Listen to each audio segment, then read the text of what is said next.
That was a big one. Oh my. Pretzel for the German bird. Oh. Ah.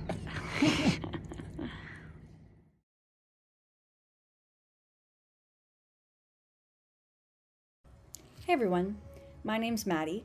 I'm a 22-year-old competitive boulderer from Canada, currently living near Frankfurt, Germany. Welcome back to the COMPCLIMB training series, where I record my training here and there, do my best to explain each session, and just chat about climbing with an emphasis on competition.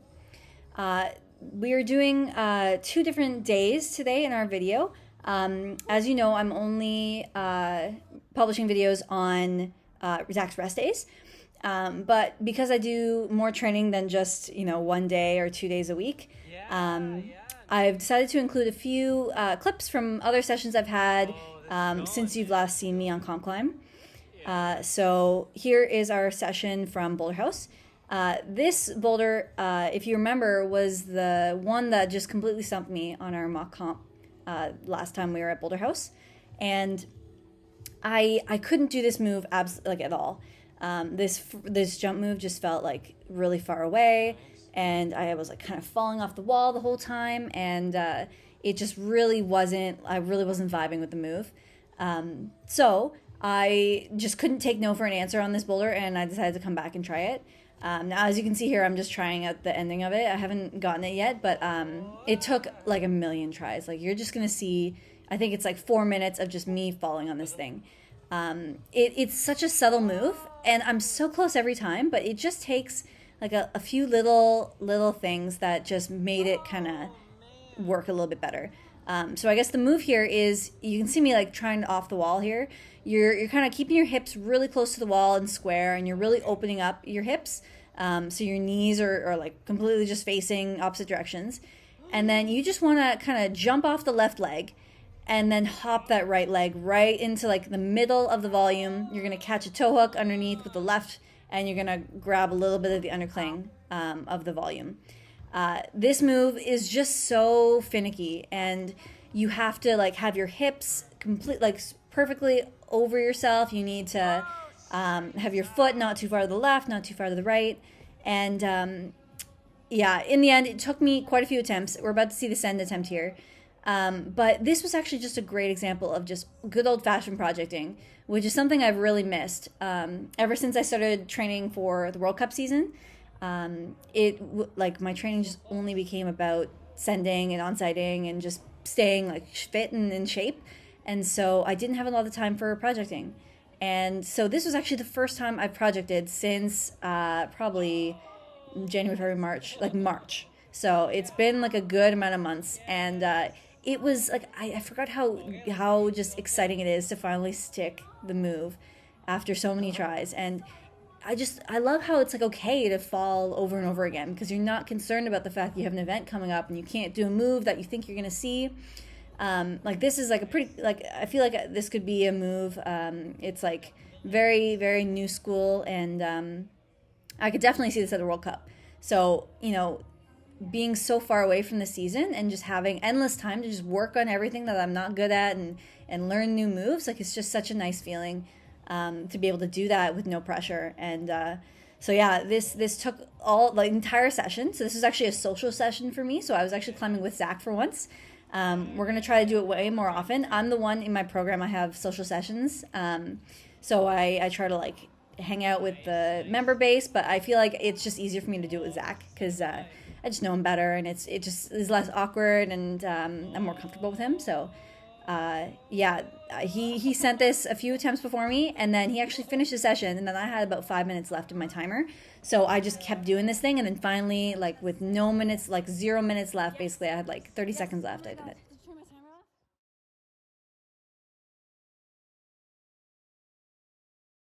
So a few days later, I think I had a rest day, and then we headed over to Studio Bloc.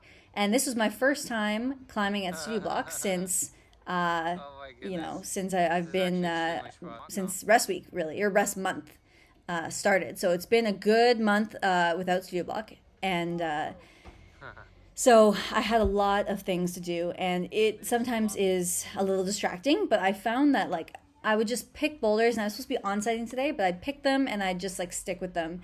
And I wasn't like getting like caught up here and there. I was just like really focusing on each boulder I was on, which was really cool. So we started with this boulder. This was like the first hard one I tried, and right away I kind of display my beta weakness, which is very evident here. I'm trying some wacky stuff. I definitely saw all the holds. Like I know there's crimps to the left, but I'm still like trying to go up, and then like the feet are really, really bad. I'm not supposed to be like stepped on this way. It just wasn't. It wasn't my. I just wasn't ready to sequence well, I guess.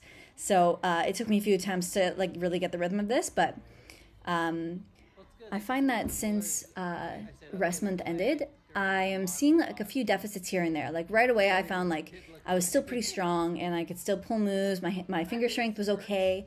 You know, I could sequence pretty well, but I was lacking a little bit of power, and I was also lacking like speed in attempts. So I wasn't actually sending things as fast as I usually do, which was kind of weird.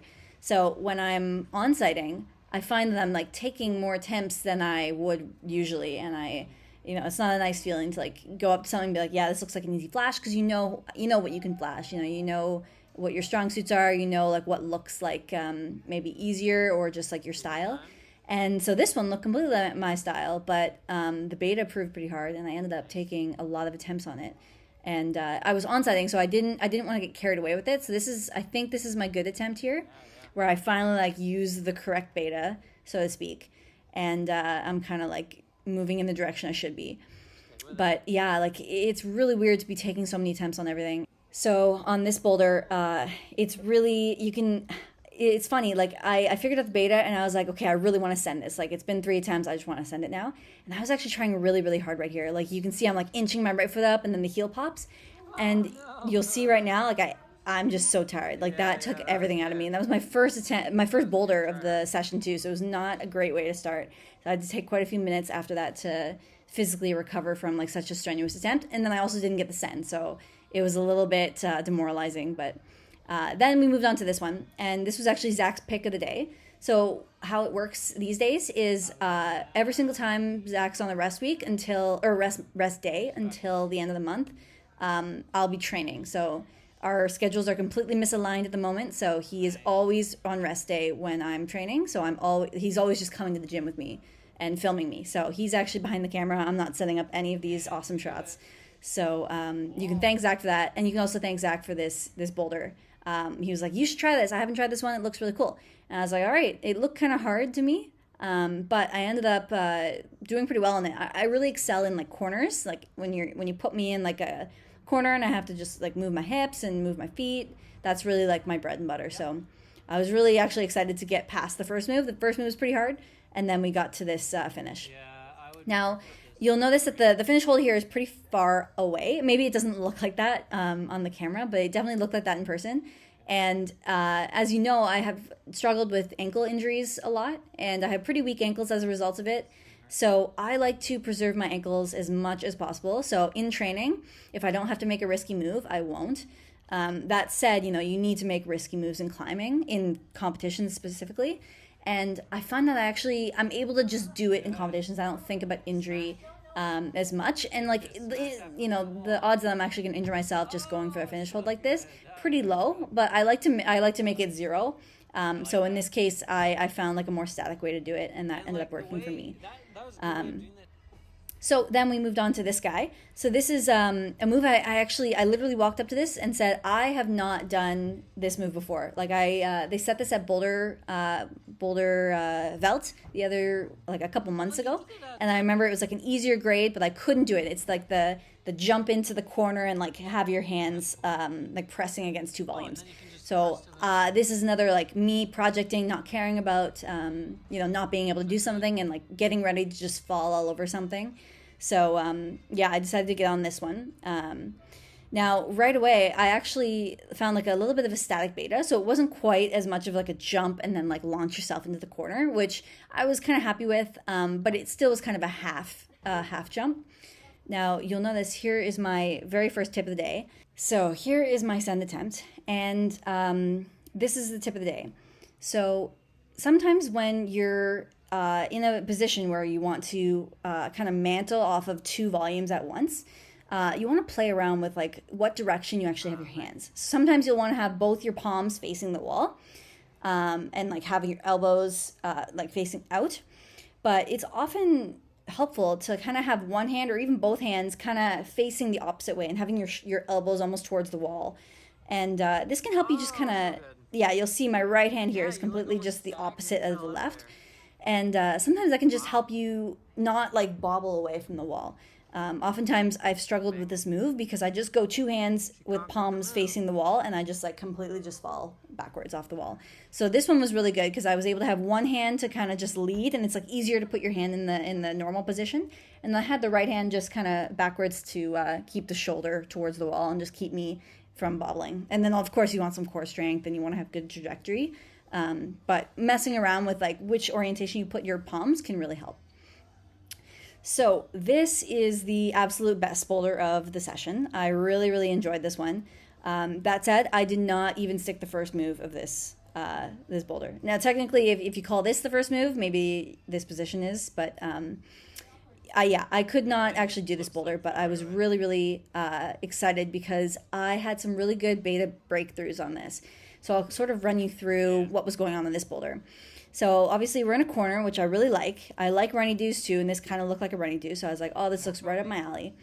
And then right away, I'm like way too stretched out, and I can't like launch off my feet very well. I'm like, what am I supposed to do with the middle circle thing? Am I supposed to like skip it? Am I supposed to, like, you can see I'm literally talking to Zach as I'm on the wall because it's just such a comfortable position. I was like, I don't know what to do here. So I just like launch as much as I can, and I'm not even close. So obviously right away, I was like, this is not the way. So I'm still messing around. What's good about this is you can like kind of stand in the corner and just think, because you're on the wall and you have like a really good view of like what looks appropriate. Like when you're just staring at the wall, sometimes it's not as good. So oftentimes I'll like actually hop on the wall, even when it's not like a comfortable position, maybe even grab some jugs and just look at where you're going and see what you think would feel right. I've been climbing for almost 15 years now, and often like sometimes you just gotta like trust yourself. Like you know what feels right on the wall at a certain point. And this just did not feel well or feel good. So it was way too intense. Like I was just coming into the undercling way too fast. I was thinking maybe forward, I was experimenting with everything. And then I came up with this. So you'll notice on this beta, I kind of jump back and do this like sort of Super Mario jump. And I'm like skipping the first thing, and I'm jumping in the middle one. So back and then in the middle, and then you stab the left onto the finish hold or the finish foot there. So this like was so close so many times, and I wouldn't even say it was frustrating because I was just so happy to have found this really cool beta, and I could really like stop and think about it even before I went to jump. And like every time I'd come in a little too hot, and like the undercling's like pretty bad, so you can't really hold that much of a swing off of it. And I just kept trying this boulder. I wasn't supposed to be projecting today, but like sometimes you just get, carried away. I'll say Zach probably gets carried away a little bit more than I do. It's very rare for me to get carried away. And actually, that's the scrape of the day right there. I actually like hit myself on the dual text a little bit. But yeah, I was feeling like some passion for this boulder, and I was like, I really want to do this. Like my left hand was getting pretty shredded because it was like over and over again. I'm just like dry firing off this volume. So yeah, at a certain point, I had to just like walk away from it. At the end, I think this was my last attempt here. Like I decided to just do the rest of it just to make sure that when I do send it, I don't mess it up because like it's such a particular move. I haven't yet found like the exact beta for it, but I'm definitely coming back for it. And I know Zach is too, so there's a bit of a competition going on, at least in my head, of who's going to send it first. I'm going to try it with him, so I'm going to see what he does differently, and maybe he can provide me a little bit of beta and just some little minor things that he was focusing on. Sometimes it's a little frustrating because I got to take what Zach says with a grain of salt because we're very different climbers, and sometimes his beta is just completely far off, and he'll give me something. He'll say, yeah, this is the only way I could do it. I'm like, oh, okay, that sounds like pretty legit. And then I'll try it, and I'll be like, this sucks. Like, I feel way worse. Like, I can't even get myself on the wall. And I wouldn't say it happens all the time, but it definitely happens enough that, like, I'm now, like, I'm very wary of what Zach's beta is. So, like, I'll take it. I'll always listen to it, because oftentimes he literally has the beta. Like, he's unlocked it. And sometimes when we're projecting things together, he can like kind of see what I'm doing, and he can do something almost like it's a mix between both of our betas, and it kind of works for both of us. But yeah, I'm excited to see what he says about that runny do, because it's not that I'm stumped. Like, I definitely, the Super Mario thing is definitely the way, I think. But there's definitely something I'm missing at the end, like something to help me hold the swing a little bit better. Anyway, so we moved on to this slab after, because I was tired of running. I just wanted to literally just stand on the wall. So I got onto this guy. And so I watched Zach's comp climb when he was trying this, and it looks like he didn't really get his foot over here, and he was doing some pressing, some weird stuff, and I'm pretty good at slab, and I like to be slow, and I don't like letting go of my attempts, so this is actually still my first attempt on this boulder. And then I finally am okay, that's I don't see a way out of here. This one also did not go, but it is very, very hard. Like, Zach called it the impossible slab, and I think it's possible, but definitely not non-sidable boulder.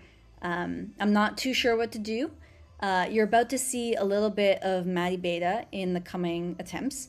Now, a quick word on Maddie Beta. It's not, my stepdad might call it bad beta. Sometimes it is. Sometimes it's just fringe. Sometimes it's just way a little too out there. Sometimes it's like the only way to do something, or the only way something can be done. Now, I struggle because I'm working on my beta a lot, and I'm trying to get better beta and just not be quite as crazy. But Zach's always said, like, sometimes, you got to stand out. You got to be different. If you're climbing just the same as everyone else, and you're just doing all the same moves, and you got the same strength, like, how are you ever supposed to stand out? How are you supposed to really make it in, like, World Cups and just be like a champion if you just kind of have the same tool set as everyone else? So there's definitely a fine line between, like, this is weird beta like this is like cutting edge, like this is like different, this is good different. So I'm trying to find a balance between, like, when I should like bring out something like really crazy, and when I should hone it in a little bit and try to find, like, the classic beta, like the better beta. So yeah, I'm still experimenting with when I pull out Maddie Beta and when I shouldn't. The slab, I think, was a good example of, like, when I should bring it out, because, like, there's not a clear, obvious answer, and slab gives you a lot of time to think of different beta and just like mess around and keep your attempt. Like, you don't have to, it's not so strenuous that you can only commit to one beta. Sometimes on slab you can actually mess around and do a couple different things and figure out what the best is. So I think you'll find Maddie Beta comes often when it's slab. So maybe that's why I'm good at slab. Maybe that's why I excel, or maybe it's because the slab allows me to have Maddie Beta that it doesn't translate as well onto, like, other boulders. I don't know, but we're definitely working on it, and I'm gonna try to learn from Zach a little bit more and see how his beta can kind of help me figure out more reasonable beta, let's say, while still keeping up some of the crazy stuff that I usually do. So that was our session of the day. So that one was from today, and then, of course, Boulderhaus earlier was from a few days ago. So tomorrow I have another day of training, and I think what I'm going to do with some of the videos is I'm going to just capture some cool sends or some interesting boulders from the days that I don't film the whole day, and then I'll include them in my next video, which will be in 2 days after Zach's 2 on days. So I'll just kind of show some highlights. If I send something like the white climb, then you'll see that in my comp climb, so you don't like miss any big moments. And yeah, we'll just see how it goes with that, and hopefully we find, like, a rhythm of something I'm more concrete on. Right now I'm just really sussing out and seeing what works for me with comp climb. But either way, you're going to see a lot of climbing, and maybe you'll see some workouts here and there and some hangboarding and all that sort of stuff. Show my warm-up here and there. I think it'll just be a bit of a mixed bag with my comp climb. So hopefully you can look forward to that, and definitely let me know in the comments of what you think you want to see more of from me. It's definitely a blank slate. It doesn't have to be like Zach's comp climb. It can be really anything. All right, so that is it for today.